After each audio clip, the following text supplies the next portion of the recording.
ነገሥት ምዕራፍ 3 ቁጥር 16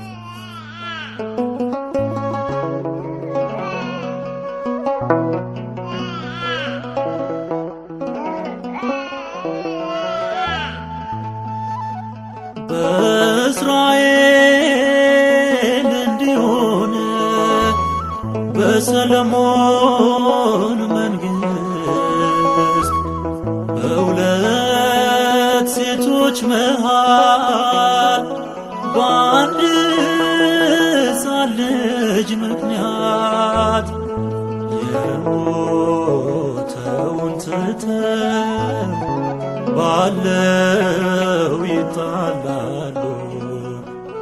ይህችም ሴት ያችም ሴት የኔ ነው እያሉ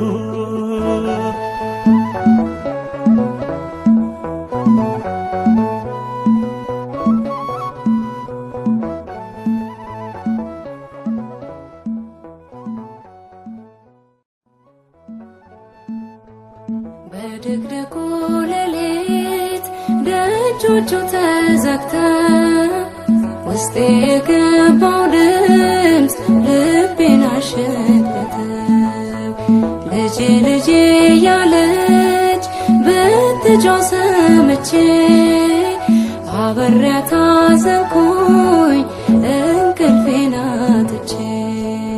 ንጉሴ ሆይ ሺህ ዓመት ንገስ፣ ፊት አልቆምኩም በሐሰት ክስ። እውነት አለኝ ተበዳይ ነኝ፣ ያንተ ፍትህ ምታኖረኝ። እግዚአብሔር አለ በዙፋኑ፣ ንጉሥ አለ በዙፋኑ። ይፈርዳል አይፈርድም አዘኑ፣ ይፈርዳል አይፈርድም አዘኑ። እግዚአብሔር አለ በዙፋኑ፣ ንጉሥ አለ በዙፋኑ። ይፈርዳል አይፈርድም አዘኑ፣ ይፈርዳል አይፈርድም አዘኑ።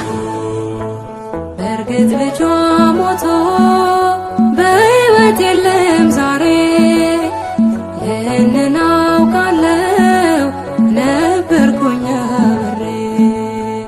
ምናልባት ሕፃን ከመሰላት የእርሷ ንጉሥ ሆይ ስህተት ነው ውሸታም ናት እርሷ።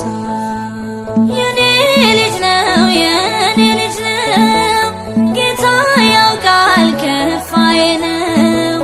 ፍረድልኝ የኔ አልዋሽም፣ አትውሰጂው አይጠቅምሽም። እግዚአብሔር አለ በዙፋኑ፣ ንጉሥ አለ በዙፋኑ። ይፈርዳል አይፈርድም አዘኑ፣ ይፈርዳል አይፈርድም አዘኑ። እግዚአብሔር አለ በዙፋኑ፣ ንጉሥ አለ በዙፋኑ። ይፈርዳል አይፈርድም አዘኑ፣ ይፈርዳል አይፈርድም አዘኑ። ንጉሥ በአእላፍ እስራኤል እልፍ ጉዳይ አለው፣ በዚህ ጊዜ ያጠፋ። ምናልባት ግን ሴቶቹ እንደሚሉት የሚከራከሩበት ሕፃን ይሄ ከሆነ ሕፃኑ በሰይፍ ለሁለት ይሰንጠቅ፣ የበድኑም ክፋይ እኩል ይድረሳቸው።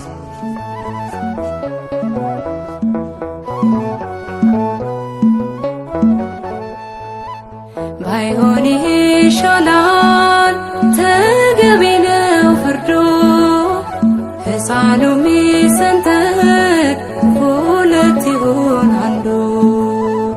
ለኔም ላንቺም አይሆን ልቦና ያምርሯል፣ የማን ልጅ ተከብሮ የማን ልጅ ይኖራል። ንጉሥ ሆይ እባክህን አትግደለው አንዱን ልጅን፣ ባይሆን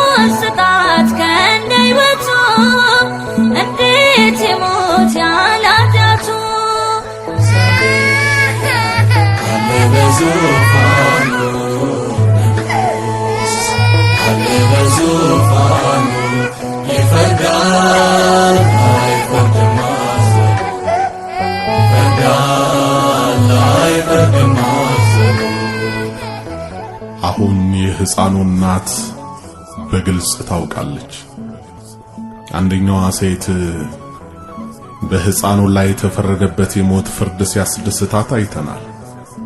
ሁለተኛዋ ግን ይህን የሞት ፍርድ በጭራሽ የማትቀበለው ሆኖ አግኝተናታል።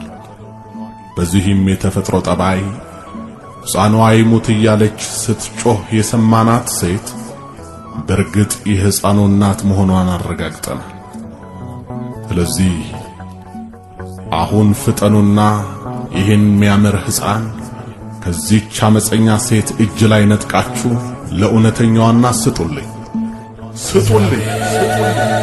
አለ በዙፋኑ ንጉሥ አለ በዙፋኑ ይፈርዳል አይፈርድም አዘኑ ይፈርዳል አይፈርድም አዘኑ። አለ በዙፋኑ ንጉሥ አለ በዙፋኑ ይፈርዳል